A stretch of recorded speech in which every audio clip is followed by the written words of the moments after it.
This is the Jerry Show, and this is the Saramonic SR-AX107. This is a 2-channel XLR audio adapter. This will turn any XLR microphone, and it will connect into here, and it preamplifies it and sends it to your camera. Now, not only does it have a preamplifier, it also has phantom power, which means that it will also power a microphone. It can be 12 or 48 volts. Now, the AX107 does run off a 9-volt battery that is not included, and this is basically which will power the actual audio adapter and also give off that phantom power.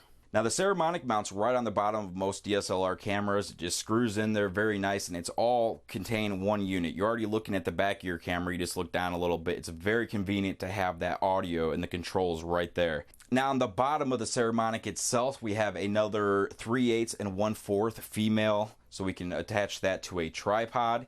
And if we look on the sides here, we have the hot shoe, or I don't know, hot shoe, cold shoe.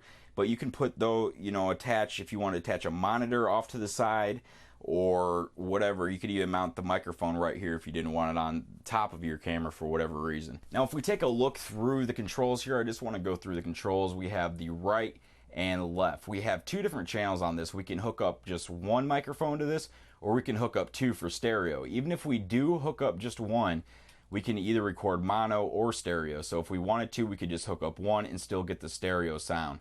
Now, for the peaking is for, you can keep that on or off. I just keep it off because the peaking, if these levels, you can see I got the left one, or this is the right one I have on the camera, and then the left one I have kind of hiding here underneath the headphones. So that's why it's picking up, and I can adjust the 2 different ones right here, left and right channels. But I want to move on here. We have the power off, on. This turns the whole unit on and off. And moving on, we have single mono. This is just monos, one out of one speaker. Stereo would be out of both. And then we have the PH, mic, and line. Now, PH stands for phantom power. So this microphone, it's the Audio-Technica. I can't remember the specific model right now, but this does not have phantom power, or it needs phantom power to run. I think it takes a battery, but I don't have a battery in it.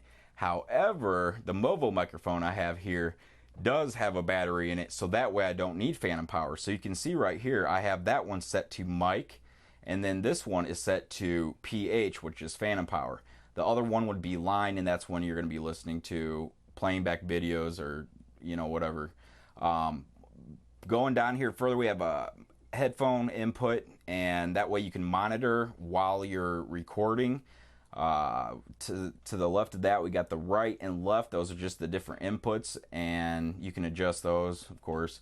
Then we have the phantom power. Like I said, you can switch that between 12 volts and 48 volts. If you don't use phantom power, like I said, you just switch it over there to the mic or MIC. Automatic gain control. If we switch that off for a second, notice the left channel. It's getting it's getting that 20, I think it's a 20 kilohertz, or that tone or that noise. You don't want that on, so just turn on the automatic gain control, and that will kill that noise and should take care of the issue.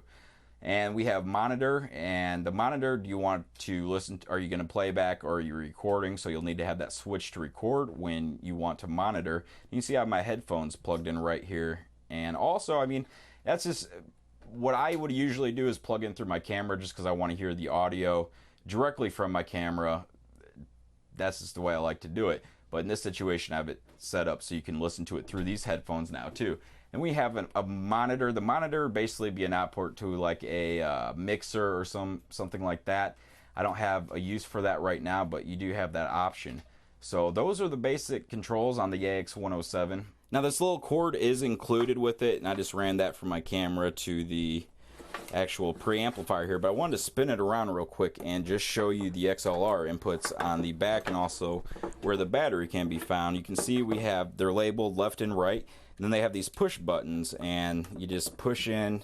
I got a kind of a tangle going on here, but you just push in like that. You hear a nice click, and these are real nice. I don't have any complaints with them whatsoever. They click in and click out as they're supposed to, and they have that nice release there. But even if someone were to get tripped, or trip on one of your cords, if you do have this ran out, these probably ain't gonna come out. So someone's probably gonna yank down your camera or microphones or whatnot.